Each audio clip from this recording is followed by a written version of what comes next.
Bursa Pilkada Jakarta semakin ramai. Setelah nama Anies dan Ahok disebut-sebut sebagai calon kontestan, muncul pula nama putra bungsu Presiden Jokowi, Kaesang Pangarep. Nama Kaesang muncul setelah foto dirinya bersama Budi Satrio Djiwandono beredar di media sosial. Di foto tersebut ditulis keduanya sebagai bakal calon pemimpin Jakarta 2024. Budi Satrio Djiwandono adalah keponakan Prabowo Subianto yang juga kader Gerindra dan anggota DPR RI. Saat Pilpres lalu, Budi Satrio Djiwandono merupakan komandan tim komunikasi TKN Prabowo Gibran. Wakil Ketua Umum Partai Gerindra Habibur Rahman menyebut poster Budi Satrio dan Kaesang muncul karena aspirasi masyarakat. Tapi soal keputusan resmi mengenai duet Budi dan Kaesang akan diumumkan Ketua Harian DPP Gerindra Sufmi Dasko Ahmad. Terkait poster misalnya ada Pak Budi Djiwandono dengan Mas Kaesang, ya, saya pikir itu sebagai bentuk penyampaian adanya aspirasi masyarakat kepada kami. Ya. Adapun keputusan resmi nanti akan diumumkan Pak Dasko berdasarkan putusan Pak Prabowo pada saatnya. Banyak sekali aspirasi masyarakat Jakarta, ya, terutama masyarakat dari Jakarta Timur, daerah pemilihan saya, yang ingin mencalonkan Mas Budi Djiwandono sebagai Gubernur Jakarta periode mendatang. Di tengah ramai foto Budi Satrio dan Kaesang untuk Jakarta 2024, secara mengejutkan Mahkamah Agung mengabulkan gugatan batas usia minimal pencalonan kepala daerah yang diajukan Ketua Umum Partai Garuda Ahmad Ridha Sabana. Dalam putusannya, MA meminta KPU mencabut pasal 4 ayat 1 huruf D PKPU nomor 9 tahun 2020. Ketentuan tersebut mengatur syarat usia minimal bagi calon peserta pilkada. Sebelumnya pasal 4 ayat 1 PKPU menyatakan berusia paling rendah 30 tahun untuk calon gubernur dan wakil gubernur dan 25 tahun untuk calon bupati dan wakil bupati atau calon wali kota dan wakil wali kota terhitung sejak penetapan pasangan calon. Setelah permohonan uji materi dikabulkan MA, maka bunyi pasal 4 PKPU nomor 9 tahun 2020 berubah menjadi berusia paling rendah 30 tahun untuk calon gubernur dan wakil gubernur dan 25 tahun untuk calon bupati dan wakil bupati atau calon wali kota dan wakil wali kota terhitung sejak pelantikan pasangan calon terpilih. Putusan MA ini pun dikomentari oleh PDI Perjuangan. Menurut PDIP, putusan MA merupakan pengkhianatan terhadap cita-cita reformasi. Kami dari PDI Perjuangan melihat ini adalah bagian dari suatu rentetan yang telah dimulai sejak putusan MK nomor 90 2023 yang mencerminkan bahwa negeri ini seakan dipaksa untuk menerima pemimpin yang belum cukup usia dan juga minim prestasi dan pengalaman maupun rekam jejak. Dan ini adalah sesuatu hal yang kami anggap sebagai pengkhianatan di level tertinggi terhadap cita-cita reformasi. Sementara itu, Presiden Jokowi memilih tak berkomentar terkait keputusan MA tersebut. Jokowi meminta media menanyakan langsung ke Mahkamah Agung. Tadi MA sudah memberikan putusan untuk mencabut batas usia kepala daerah, Pak. Ada tanggapan soal ini, Pak? Itu tanyakan ke Mahkamah Agung atau tanyakan ke yang gugat. Tapi Bapak sudah temukan itu, Pak? Sudah baca sebelumnya? Sudah baca hasil putusan itu, Pak? Belum. Tapi kita tahu. Lalu akankah duet Budi Satrio Djiwandono dan Kaesang Pangarep akan terwujud? Siapkah keduanya bersaing dengan Anies di Pilkada Jakarta? Tim Liputan, Kompas TV. Mahkamah Agung mengabulkan gugatan mengenai batas usia di pemilihan kepala daerah. Yang mengejutkan, putusan dikeluarkan hanya dalam waktu 4 hari sejak diajukan. Singkat sekali.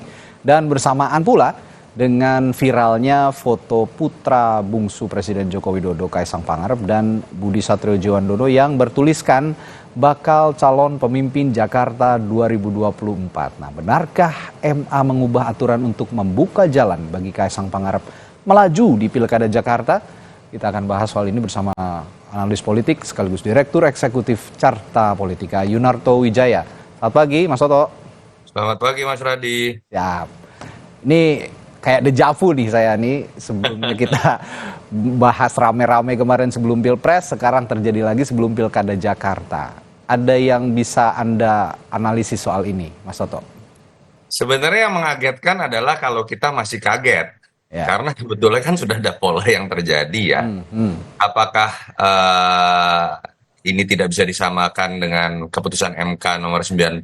Banyak sekali kemiripan. Bukan hanya dalam konteks terkait dengan kecurigaan masyarakat penggunaan hukum, terkait dengan kepentingan elektoral keluarga tertentu.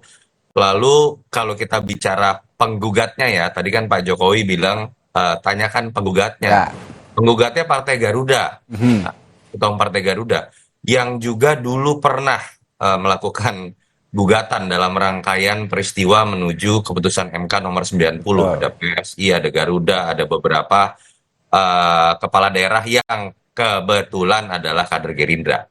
Dari sini pun kan, dan kita tahu Garuda ini ketua umumnya kalau disebutkan tadi adalah keluarga dari Ahmad Riza Patria. Betul. Sangat Ahmad Ridho Sabana ya. Partai Gerindra. Ya. Kalau ditanyakan lalu kenapa langsung curiga Kaesang, kalian mengada-ngada misalnya begitu. Ya. Bukan orang yang mengada-ngada. Sebelum ramainya keputusan MK ini, beberapa hari terakhir sudah muncul wajah Kaesang.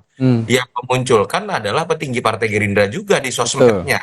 Berbarengan dengan Budi Jiwandono, Cagup dengan Cawagup. Kalau tadi Habibur Rahman juga mengatakan alasannya, misalnya Budi Satrio Jiwandono disebabkan karena keinginan masyarakat Jakarta Timur.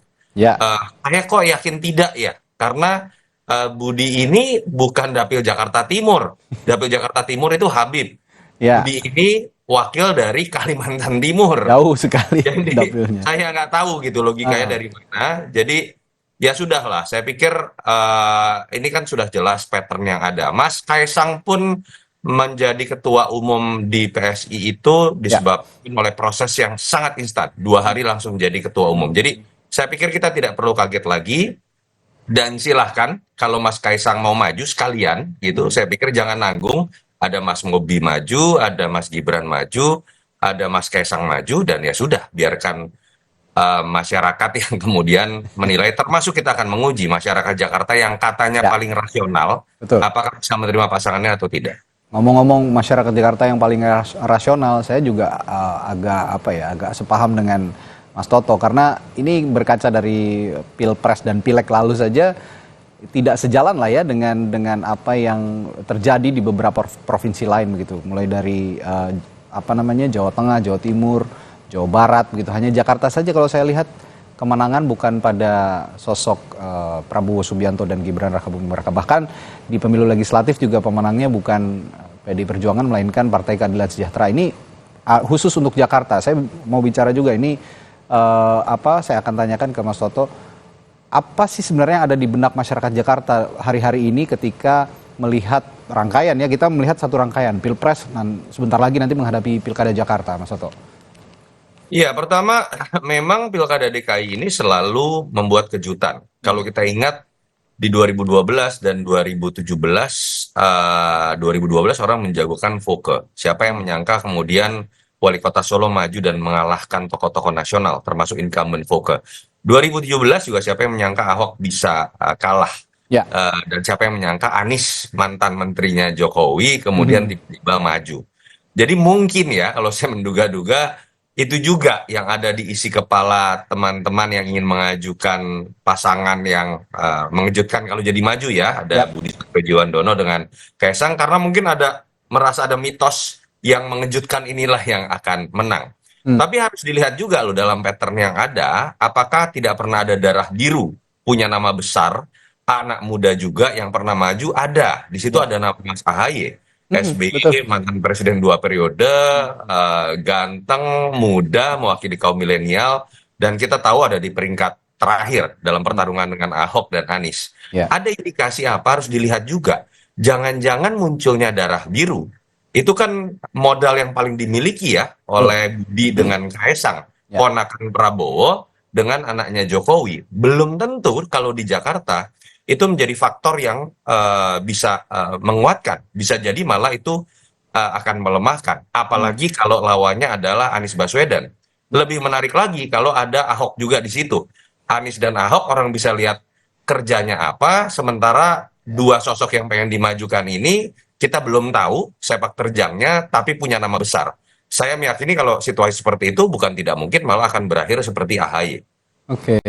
Ini balik lagi ke putusan MA tadi nih Mas Toto. Ini memutus dalam waktu 4 hari sebenarnya. Singkat sekali ya. Sekarang sudah sedang trennya yang instan-instan sepertinya untuk putusan-putusan seperti ini. Memang biasa kalau memang dilihat putusan-putusan ini muncul di tahun-tahun politik, melihat tren yang serba singkat, serba instan tadi itu, Mas Toto. Kalau buat saya begini, bukan hanya masalah instan saja ya. Ada beberapa hal yang kalau dalam logika awam, saya nggak mau mengatasnamakan hukum karena saya bukan orang hukum. Betul, ya. Ini dari kacamata politik saja. Agak janggal. Pertama, ketika Partai Garuda yang memunculkan lagi, dan kita tahu banyak sekali pembahasan bahwa Partai Garuda dianggap sebenarnya sangat dekat dengan Gerindra. Di situ kan ada potensi konflik of interest, seperti yang pernah terjadi misalnya pada rangkaian keputusan MK yang kontroversial kemarin. Ya. Yang kedua, kalau kita bicara mengenai PKPU yang sudah menyertakan tadinya terkait usia 30 tahun itu adalah pada saat penetapan calon. Iya, penetapan. Dan kemudian sekarang diganti terminologinya menjadi pada saat dilantik. Itu menurut saya jadi menarik. Logika awam saja, PKPU itu kan menjabarkan mengenai penyelenggaraan pemilu. Iya. Harusnya tidak salah ketika itu lebih menjabarkan proses Pencalonan. bukan proses pada saat sudah dilantik dan akan menjabat. Itu logika yang kedua. Ya. Yang ketiga, kalau kita mau bandingkan dengan keputusan MK 90, keputusan MK 90 itu jauh lebih banyak memberikan ruang buat anak-anak muda. Kalaupun mau itu jadi alasan ya. Karena itu kan hanya batasan usia 35 tahun misalnya, atau dengan terminologi pernah jadi bupati, wali kota, dan lain-lain. Yang ini menarik loh Mas Radi. Ya. Yang membedakan hanya tadinya yang tanggal lahirnya itu sesudah 27 Agustus 94 itu nggak bisa maju. Iya. Karena pendaftaran calon 27 Agustus. Betul. Sekarang yang bisa maju itu sampai kemudian katakanlah bulan akhir atau akhir Desember atau awal Januari 2025. Ya. Karena batasannya adalah pelantikan. Oke. Kok bisa kebetulan banget ya Mas Kaisang itu lahirnya 25 Desember 1994. Saya tidak tahu gitu ya. Tapi artinya kelonggaran yang diberikan oleh keputusan ini jauh lebih sempit dibandingkan keputusan MK tahun 2023 kemarin. Ini yang menyebabkan menurut saya tidak salah kalau orang curiga, ditambah sudah muncul poster terlebih dahulu sebelum munculnya keputusan MA. Tapi apakah Kaisang pasti maju? Saya belum yakin bahwa Kaisang pasti maju juga. Ya. Tapi andai kata tidak maju, ini menurut saya bukan didasarkan pada kesadaran tentang kode etik demokrasi. Mereka seperti akan lihat survei dulu. Kalau surveinya jelek, kalau water ya, MA udah dibuat, mungkin belum tentu maju. Iya. Ini kalau ngomong balik lagi soal aturan tadi yang diubah oleh Mahkamah Agung yang memerintahkan KPU untuk merubah PKPU tadi, ya secara hukum memang kita belum bisa menelaah ya, karena kita bicara dalam tataran politik gitu ya, ini legitimate atau tidak, tapi secara politik memang logika nalarnya tidak masuk, seperti yang dijelaskan Mas Toto tadi, bahwa ini kan pemilu, ini kan idealnya melihat syarat usia itu berdasarkan pencalonan ya, tahapan pencalonan bukan pada saat pelantikan. Nah, saya ini dapat berita terbaru juga nih barusan, ternyata Budi Satriojiwandono ini baru saja mengatakan tidak akan maju nih, menyatakan tidak akan maju di Pilkada Jakarta, ditugaskan oleh Pak Prabowo tetap berada di DPR, katanya begitu. Ini gimana nih, ada dinamika yang baru lagi. Saya kok agak pesimis ketika pernyataan ya, ibaratnya begini, kalau sekarang trennya berubah. Kalau biasa kita masang sen kanan terus, tiba-tiba beloknya ke kiri begitu. Nah, seringnya begitu belakangan ini di iklim politik di Indonesia. Kalau Anda melihat pernyataan Budi Satrio ini bagaimana dengan kemarin yang sudah viral gitu fotonya bareng Kaisang? Ya, pilihannya dua ya kalau terkait dengan fenomena politik dinasti, memaju-majukan anak mantan presiden, anak presiden terpilih misalnya. Yang pertama ya katakanlah misalnya ada perbedaan pendapat ini, katakanlah memang jangan-jangan suaranya belum bulat. Ya. Pilihan kedua misalnya bisa juga ini sekedar testing the water. Secara tidak langsung nama Budi Satriojiwandono pengenalannya atau awareness-nya akan naik nih. Sekaligus testing the water juga, andai kata Mas Kaisang kemudian memang dimajukan di Jakarta, entah cagup atau cawagup, penolakannya seperti apa, penerimaannya seperti apa. Paling tidak ini kan sekarang jadi bahasa nasional begitu ya. Ya. Yang ketiga, bukan tidak mungkin juga ada fenomena, belum tentu loh nama besar yang dipakai nih untuk memajukan ponakannya, anaknya, itu 100% mau atau bermula dari ide-ide beliau-beliau ini. Saya sebut sajalah Prabowo atau Jokowi. Jangan-jangan nafsu besar ini lebih banyak muncul dari sekeliling bapak-bapak tersebut, entah Pak Prabowo atau Pak Jokowi. Ya. Orang-orang yang ingin kemudian, ya mohon maaf ya, saya mengatakan kalau zaman Orba dulu sering dikasih contoh itu almarhum Harmoko. Yang terus mendorong Pak Harto misalnya pada situasi ketika dianggap sudah tidak layak maju pun untuk tetap maju. Tetap maju. Semua cinta Anda, anak Anda pun bisa maju, kira-kira seperti itu. Nah itu yang mungkin juga terjadi, budaya ala Orba menjilat atasan, menyenangkan, termasuk kepentingan mereka untuk tetap berada di lingkaran kekuasaan, dan itu lebih mungkin terjadi kalau bosnya dan kemudian keluarganya ikut tetap ada dalam pusaran kekuasaan. Jadi ya agak ragu juga ketika saat ini didorong-dorong, padahal bosnya sendiri seperti kata Mas Toto tidak punya intensi seperti itu gitu ya kira-kira. Belum tentu idenya muncul, tapi kadang-kadang kan kalau semuanya menjilat, semuanya mendorong-dorong, sure juga gitu ya. Ini kita gunakan bahasa yang terjadi dalam Yang paling ekstrim begitulah ya bahasanya ya.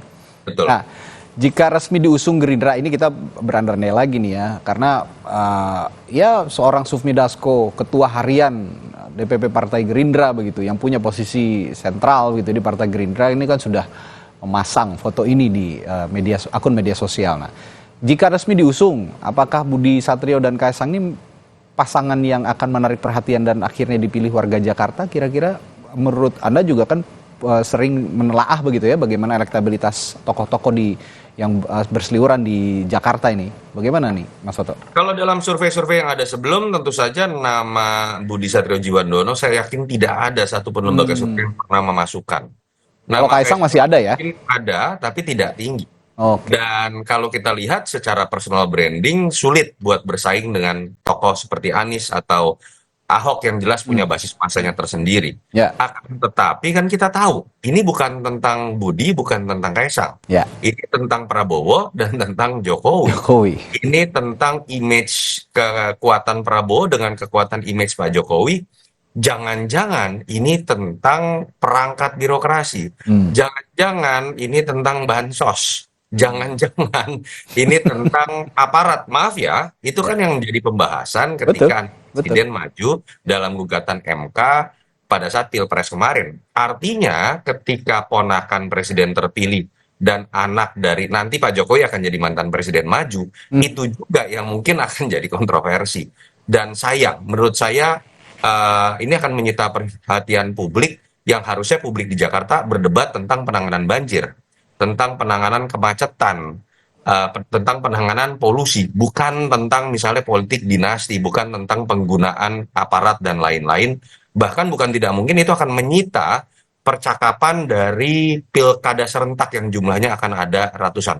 Saya berharap apa yang terjadi pada beberapa bulan lalu dalam Pilpres itu tidak menjadi bahasan yang sama pada saat kita menikmati pilkada serentak nanti. Iya, tapi sulit juga untuk memisahkan apa yang terjadi di Pilpres jika memang nanti terjadi seperti ini. Meskipun kata Mas Toto tadi Budi Satriojiwandono, Kaisang Pangarep, ini namanya sebenarnya tidak pernah ada dalam radar survei elektabilitas sosok begitu. Tapi kalau memang dimunculkan dengan perangkat yang begitu hebat, bukan tidak mungkin kan bisa menyaingi seorang Anies Baswedan dan Basuki Cahayapurnama, Mas Toto. Lagi-lagi saya melihat Jakarta agak berbeda ya. Agak beda ya. Iya. Apakah dan masyarakat? Kalaupun dipaksakan itu agak akan sulit begitu ya.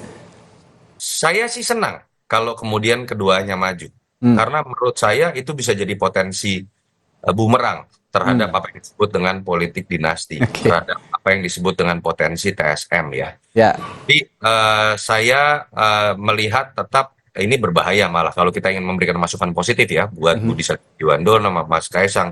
Budi Satrio Djiwandono ini saya melihat dalam konteks keluarga Pak Prabowo sosok yang sebenarnya secara branding bisa luar biasa.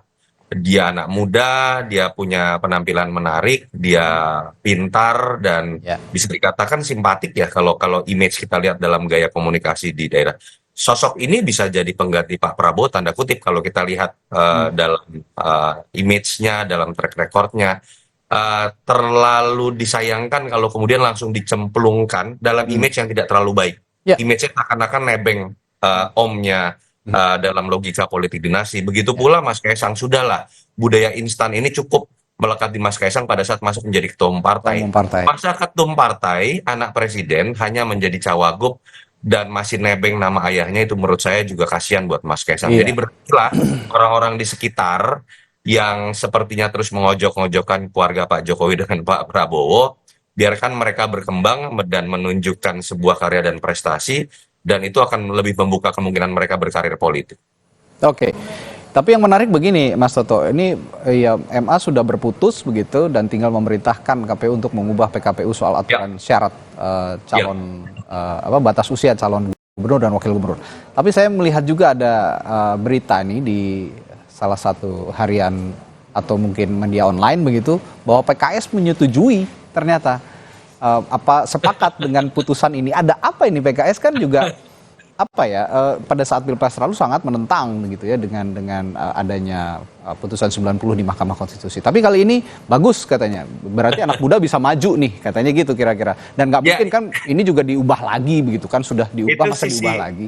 Itu sisi positifnya ya. Tapi kalau kita lihat dari sisi persaingan dan kepentingannya, PKS kan jelas DPW-nya sudah mengajukan nama Mas Anies Baswedan. Artinya misalnya kita sepakat bahwa PKS seperti akan mengajukan Mas Anies. Coba Mas Radi pikir, Ya. lebih mudah melawan Budi Satrio Djiwandono dan Kaisang atau lebih mudah melawan Ridwan Kamil?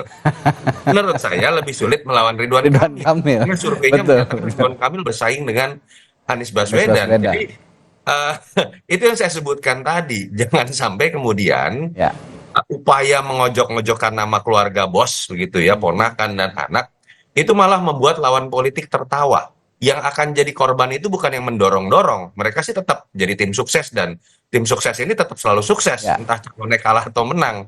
Tapi nama seperti Budi Satrio Djiwandono dan Kaisang yang harusnya masih punya waktu lama untuk bisa menjulang tinggi dalam karir politiknya, tiba-tiba dijerumuskan dan kemudian nama mereka yang jelek kalau sampai maju dan kalah ya. Dan di atas kertas kalau saya jadi pendukung Anies Baswedan, saya lebih senang melawan pasangan ini dibanding Ridwan Kamil ataupun Ahok. Karena di atas kertas masyarakat Jakarta jauh lebih rasional dan terbukti pada saat majunya Mas Ahaye 2017 penolakan terhadap politik dinasti itu cenderung tinggi. Saya kok agak suuzon nih pernyataannya Mas Toto, mau mengarah ke biar dirasain sendiri nih katanya. Kalau memang nyemplung di Jakarta, kalau kalah biar tahu rasa sendiri gitu ya kira-kira ya. Saya malah memberikan peringatan. Yang tertawa seperti teman PKS itu yang saya agak curiga. Ya. Termasuk PKS saya rasa begitu ya. Ini agak satir juga sebenarnya ya. Jelas satir, dan menurut saya memang pendukung Mas Anies ini agak berpikir kerasnya itu akan terasa ketika melawan Ridwan Kamil. Dan sangat mungkin Ridwan Kamil itu akan maju kalau dapat restu dari Pak Prabowo dengan Pak Jokowi membawa nama koalisi besar 02 yang akan diteruskan di Pilkada DKI nanti. Oke deh kalau gitu, masih ada beberapa waktu ke depan, kita lihat seberapa serius masih akan banyak kejutan lagi. Ya, masih akan banyak kejutan dan seberapa serius sih sebenarnya pasangan Budi Kaisang ini untuk maju di Pilkada Jakarta. Apakah memang punya niat yang benar-benar serius, karena penantangnya juga nggak main-main dan masyarakatnya juga tidak main-main begitu ya. Publik yang akan memilihnya juga tidak main-main, berbeda dengan daerah lain. Pasangan Budi Djiwandono dan Kaisang ini bisa survive sampai pencalonan dan juga mungkin nanti pas pemilihan di Pilkada Jakarta. Baik, terima kasih Direktur Eksekutif Carta Politika Yunarto Wijaya telah berbagi perspektifnya pagi hari ini. Sampai Indonesia Pagi. Terima kasih Mas. Terima kasih. Selalu.